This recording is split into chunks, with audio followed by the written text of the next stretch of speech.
तो मैं हूं मनोज कौर गुप्ता। आप देख रहे हैं मेरे चैनल को जिसका नाम है रेगुलर क्लासेस फॉर अकाउंट। और आज चलेगा 11th क्वेश्चन। 10th वाले लास्ट वीडियो में देख सकते हैं कैसा कराया था, अब 11th चलेगा।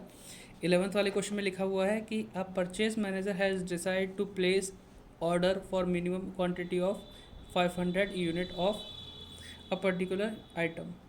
यानी परचेज मैनेजर चाहता है कि 500 यूनिट मंगाई जाएँ किसी पर्टिकुलर आइटम की, वो भी किसकी, to get a discount of 10%। तो परचेज मैनेजर ये देख रहा है कि 10% डिस्काउंट मिलेगा, हम एक बार में 500 यूनिट मंगाएं तो अच्छा रहेगा हमारे बिजनेस के लिए। फ्रॉम द रिकॉर्ड, अगर हम रिकॉर्ड चेक करें पिछले साल वाले, तो it found out that in last year हमने लास्ट ईयर 8 ऑर्डर दिए थे। कितनी यूनिट के लिए?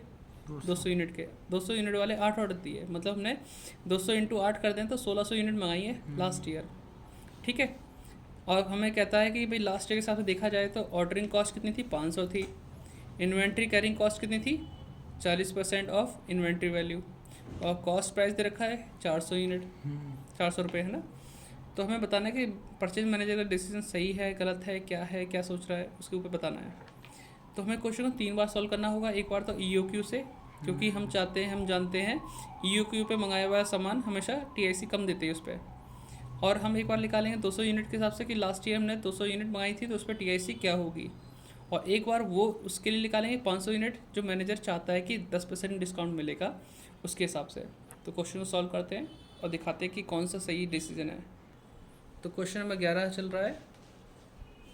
तो यहाँ पर हम सॉल्व करने की कोशिश करेंगे। पहले फर्स्ट पॉइंट EOQ पॉलिसी पे TIC निकालेंगे इसकी एट EOQ पॉलिसी, क्योंकि हमें पता है चैप्टर हम जो पढ़ रहे हैं इसमें EOQ का मतलब है इकोनॉमिक ऑर्डर क्वांटिटी।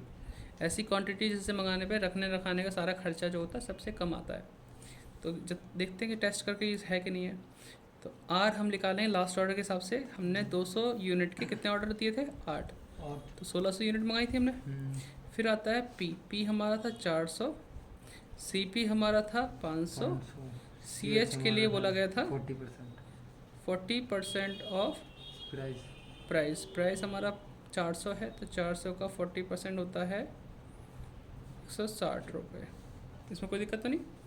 फिर हमारा EOQ निकालना है, तो EOQ सॉल्व करते हैं। √2 into R into CP upon CH। 2 into R हमारा है 1600 इंटू CP कितना है? 500। और CH कितना था? 160। तो सॉल्व करते हैं। तो ये है 2 इंटू 1600 इंटू 500 अपॉन 160, तो 10,000 आया। 100 दबा दो तो 100 यूनिट। ठीक है। तो Q0 हमारा कितना हो गया? 100 यूनिट। इसमें कोई दिक्कत तो नहीं। एक मिनट। तो अब आगे चलते हैं। TIC निकालेंगे। TIC first point total purchase price. Number 2 total ordering cost. Number 3 total carrying cost. ठीक है, ये हो गया। तो यहाँ पे R into P, R upon Q0 into CP और Q0 अपॉन 2 इंटू CH हो गया। तो R कितना था हमारा? 1600 था। 1600 इंटू 400 हमारा प्राइस है। ये हमारा R 1600। ठीक है। और ठीक है, Q0 हमारा 100 है और ये CP कितना था? 500। और यहाँ पे हमारा Q0 आ जाएगा 100 अपॉन 2 इंटू CH आएगा 160। इसके साथ सॉल्व करते हैं। 1600 डिवाइड इंटू 400 करते हैं 6,40,000। ठीक, 6,40,000 आ गया। फिर 1600 डिवाइड बाई 100 इंटू 500 8,000 आ गया। 16,85 हाँ। हाँ जी, तो ये 50 इंटू 60 कर देंगे तो भी वही आएगा। 16,85 तो ये हो गया तुम्हारे पास 6,56,000 रुपये, 8 दूनी 16। तो ये TIC आ गया। तो मैं दिखा देता हूँ क्वेश्चन एक बार ढंग से। तो ये है क्वेश्चन, यहाँ पे निकाला Q0 EOQ से और फिर TIC निकाल लिया। अब ये तो है वो चीज़ जिस पे हम मानते हैं सबसे कम से कम आता है हिसाब किताब। अब लास्ट ईयर जो हमने किया था उसके हिसाब से चेक करना पड़ेगा लास्ट ईयर हिसाब से क्या TIC बैठती है। लास्ट ईयर में 200 यूनिट मंगाई थी, तो ये आपने नोट कर लिया होगा, तो साइड करता हूँ इसे। सेकेंड पॉइंट सॉल्व करते हैं। TIC एट 200 यूनिट, ठीक है, 200 यूनिट के हिसाब से बोला गया। तो 200 यूनिट मतलब लास्ट ईयर के हिसाब से हमने 200 यूनिट मंगाई थी, उसके हिसाब से देखते हैं। तो R तो हमारा वही रहेगा 200 इंटू 8 के हिसाब से 1600। P हमारा वही रहेगा, कितना था, 400 था ना, हाँ जी 400। CP हमारा था 500। CH था हमारा 40% ऑफ प्राइस। हाँ 40% ऑफ प्राइस। तो प्राइस हमारा है 400, 400 का 40% निकालेंगे 160 आएगा। यहाँ तक तो सिंपल है। फिर Q0 हमें पता है कि भाई 200, अभी तो 200 ही मंगा रहे हैं लास्ट ईयर हिसाब से, ये पिछले रिकॉर्डिंग हिसाब से 500 भी मंगाएंगे, एक बार और सॉल्व करना पड़ेगा, ठीक है, उसमें डिस्काउंट भी होगा। तो ये Q0 हो गया 200, ठीक है। अब हमें TIC निकालना है, TIC, ठीक है, टोटल इन्वेंट्री कॉस्ट। तो फर्स्ट पॉइंट लिखेंगे total purchase price, number 2 total ordering cost, है ना, नंबर 3 टोटल कैरिंग कॉस्ट। तो यहाँ वही R into P, R upon Q0 into CP, Q0.2 into CH। तो R कितना था, वही 1600, एनुअल रिक्वायरमेंट जो थी 1600 थी। P हमारा वही 400 है, तो वही आ जाए जो पिछला था 6,40,000। R हमारा यहाँ पे फिर से 1600, हम एक बार में 200 यूनिट मंगा रहे हैं, तो Q0 हमारा 200 है इंटू CP हमारा कितना 500, और ये Q0 200 है अपॉन 2 करेंगे इंटू CH करेंगे 160। तो इसे डिवाइड करेंगे तो 8 आएगा, 8 इंटू 5 तो ये 8×45 4,000, इससे करेंगे 100 आएगा, तो यहाँ 1600।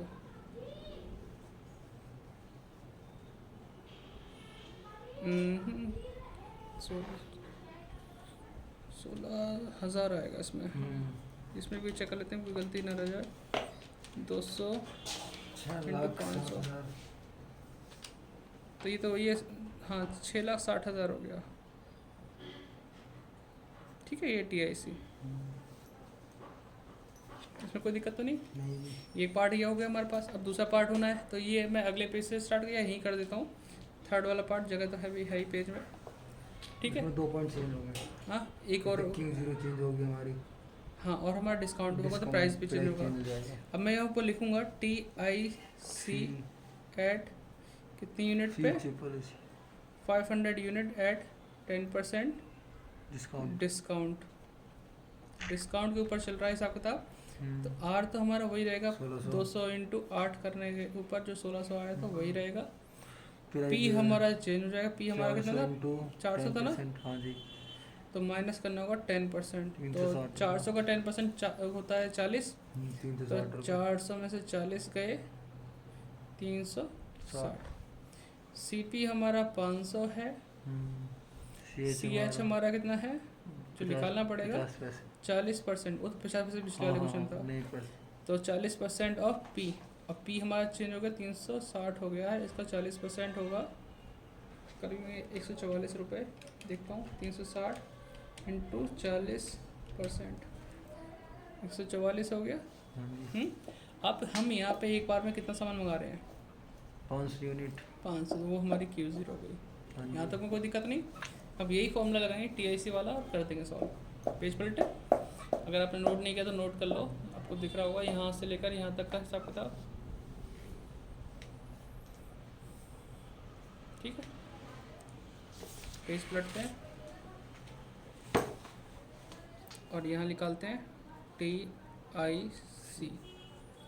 First point total purchase price, ठीक है। Number 2 total ordering cost. Number 3 आएगा total carrying cost. Total carrying cost, ठीक है। कैरिंग कॉस्ट हो गया। तो अब हमारे को लगाना फॉर्मूला वही R into P R upon Q0 into C P Q0.2 into C H. तो R 1600 है, P हमारा चेंज हो गया 360 हो गया। 1600 अपॉन यहाँ पे 500 यूनिट एक बार मंगा रहे हैं, CP 500 ही है। यहाँ पे क्या है कि 500 अपॉन 2 इंटू सी एच है हमारा 144, है ना। चेंज हुआ है, प्राइस भी निकल रहा था हमारा। सॉल्व करते हैं ज़रा। कभी डिस्काउंट अच्छा मिला ना तो डिस्काउंट वाला ऑफर भी आंसर अच्छा माना जाता है। तो 576 000 1600 अपन 500 इंटू 1600 हाँ 500 करके वही आएगा 1600, और यहाँ पे इसको डिवाइड करें 250 आएगा, 250 इंटू 144 36,000 वही। मतलब रखने वाला मैटर ज़्यादा खर्चा करता है। ये कैरिंग कॉस्ट 36,000 है, ऑर्डर करने की कॉस्ट कम है, तो ये खरीदने वाला मैटर है। देखते हैं क्या आंसर देता है। 576 6,13,600 TIC है। अब देखना ये है कि हम इस ऑफ़र को एक्सेप्ट करें ना करें, या फिर जो मैनेजर डिसीजन ले रहा है वो सही है कि नहीं है। आप नोट कर लो बच्चों जो वीडियो देख रहे हैं। ये वीडियो मुझे एडिट करनी पड़ेगी यार, इसमें एंगल थोड़ा सही होना था, वो नहीं हुआ। देखते हैं बाकी कैसा आता है। चलो कोई नहीं बच्चों। हाँ तो ये ऐसा है हिसाब किताब। 6,13,600 है, और यहाँ पे 6,56,000 EOQ से है। 6,56,000 ये लास्ट ईयर में था 6,60,000, और यहाँ पर कितना था, यहाँ पे 6,13,000। तो यानी ऑफ़र एक्सेप्ट करना चाहिए, जो मैनेजर कह रहा है वो सही कह रहा है। यहाँ पैसे बच रहे हैं, उससे कम खर्चा यहीं पे हो रहा है। तो यही हमारा मैनेजर का डिसीजन है, इसी संग चलेंगे और सही कर रहा है वो। ठीक है, नोट डाउन कर लेना। फिर मिलते हैं नेक्स्ट क्वेश्चन साथ।